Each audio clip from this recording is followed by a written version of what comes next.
নমস্কার বন্ধুরা, পিহু অ্যান্ড মনুজ কিচেনে জানাই আপনাদের সকলকে স্বাগত। আজকে আমাদের দুপুরের মেনুতে ছিল ভেটকি মাছের কাটা চচ্চড়ি। সেই কাটা চচ্চড়ির রেসিপিটা আমি সবার সামনে একটু আনার জন্য একটা ছোট্ট ভিডিও বানালাম। তো এই ভিডিওটা বানানোর একটাই কারণ হলো, এটা আমার খুব এবং আমার পরিবারেরও খুব প্রিয়। সেই জন্য ভাবলাম যে তোমাদের সাথে একটু শেয়ার করি। সেই জন্য কী করলাম, আমি এইখানে যে মাছগুলো রেখেছিলাম তার মধ্যে আমি একটু নুন, হলুদ আর একটু লেবু মাখিয়ে নিয়েছিলাম।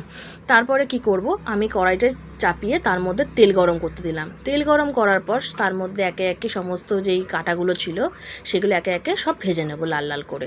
তারপরে সেই মাছগুলো ভাজা হওয়ার পর আমি আদা একটু রসুনের পেস্ট করে নেব। আদা রসুনের পেস্ট করার জন্য আমি একটুখানি শিলনোড়াতে সেগুলো একটুখানি থেতলে নিচ্ছি, কারণ এটা মিক্সিতেও করা যায়। তোমরা চাইলে মিক্সিতেও অবশ্যই করতে পারো, কারণ এখন তো মিক্সি সবাই ব্যবহার করে। আমি এখানে মনে করলাম যে আজকে একটু শিলেই রান্না করি, ইচ্ছে করছিল তাই, এছাড়া আর কিছু নয় আর কি। তো আদা একটু রসুন আমি পেস্ট করে নিয়েছি। এখানে 2 চামচ মতো তুমি আদা পেস্ট আর 2 চামচ মতো রসুন পেস্ট আমি সেরকমই এখানে দিয়েছিলাম। আচ্ছা, তারপরে আমি কী করবো, এই আদা রসুনের পেস্ট হওয়ার পর যে কড়াইতে যে মাছ ভাজার তেলগুলো ছিল সেগুলো আর আলাদা করে সরিয়ে রাখার দরকার নেই, তার মধ্যেই মাছের প্রিপারেশনটা তৈরি হয়ে যাবে। তারপরে কি করলাম, আমি গোটা শুকনো লঙ্কা আর গোটা জিরে, তেজপাতা এবং একটু গোটা গরম মশলা ফোড়ন দিলাম, কারণ এই গোটা গরম মশলা ফোড়ন দিলে না গন্ধটা খুব ভালো বেরোয়। এরপর কি করব, আমি দুটো বড় বড় সাইজের পেঁয়াজ আমি কুচিয়ে নিয়েছিলাম। সেই পেঁয়াজগুলোকে আমি তেলে ছেড়ে দেবো। সেই পেঁয়াজগুলো তেলে ছেড়ে দেওয়ার পর একটু ভালো করে নাড়াচাড়া করে নেব, যাতে সেটা একটু নরম নরম হয়ে আসে। একটু যখন সেগুলো নরম নরম হয়ে আসবে, তারপরে তার মধ্যে আমি অ্যাড করব একটা গোটা টমেটো। একটা বড় টমেটো তার মধ্যে আমি যোগ করে দিলাম। এরপরে সেগুলোকেও আমি বেশ কষিয়ে নেব, বেশ আচ্ছা করে। সেগুলো নরম হয়ে যাওয়ার পরে তার মধ্যে দিয়ে দেবো আদা বাটা, যেটা আমি বেটে রেখেছিলাম, আর একটু রসুন বাটা। সেটাকেও আমি ভালো করে মিশিয়ে নেব।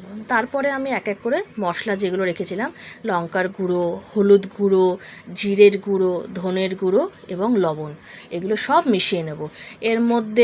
এর মধ্যে আমি দিয়েছিলাম হচ্ছে লঙ্কার গুঁড়ো 2 চামচ মতো, হলুদ গুঁড়ো 1.5 চামচ মতো, জিরের গুঁড়ো 2 চামচ, 1 চামচ ধনের গুঁড়ো, আর লবণ পরিমাণ মতো। আচ্ছা, এর মধ্যে একটু চিনিও দিও, তাতে কি রঙটা একটু ভালো খোলে আর স্বাদটাও ভালো আসে। তারপরে কি করব, আমি সেই মশলা যখন কষানোর পর একটু যখন তেল ছেড়ে আসবে, তারপর সেই মাছ ভাজাগুলো সব মিশিয়ে দেবো। তারপর সেগুলো ভালো করে নাড়াচাড়া করে নেব, যাতে সেগুলো সব একসাথে মিশিয়ে যায়। একটু তেলও ছিল এর সাথে, জানো তো, সেটা দেখানো হয়নি, সেটাও আমি একটুখানি ওর সাথে অ্যাড করে দেবো। দেওয়ার পরে ওই সমস্তটা যখনটা একসাথে মিশিয়ে দেওয়ার পর একটু ভালো করে নাড়িয়ে চাড়িয়ে ভালো করে মাখো মাখো করে নেব। তার ফলে কী হবে বলো তো, মশলার সাথে সমস্ত কিছুটাই অ্যাড করে দেবো। তাহলে কি হবে, সব কিছু অ্যাড হয়ে যাবে এবং খেতেও সেগুলো ভালো হবে। এরপরে আমি একটুখানি গরম জল করতে দিয়েছিলাম। সেই গরম জল করার পর আমি সেই গরম জলটাই 1 গ্লাস মতো তার মধ্যে মিশিয়ে দিলাম। এরপরে কি হবে, আমি গরম জলটা করে নেওয়ার পর সেটার মধ্যে মিশিয়ে দেওয়ার পরে তারপরে কিছুক্ষণ ফোটাবে, বেশ 5 থেকে 6 মিনিট ফুটিয়ে নেওয়ার পরে যা আমি একটু গোটা গরম মশলা গুঁড়ো আমি ওর মধ্যে ছড়িয়ে দিয়েছিলাম। ছড়িয়ে দেওয়ার পরে তারপরে ওগুলো আমি নামিয়ে নেব।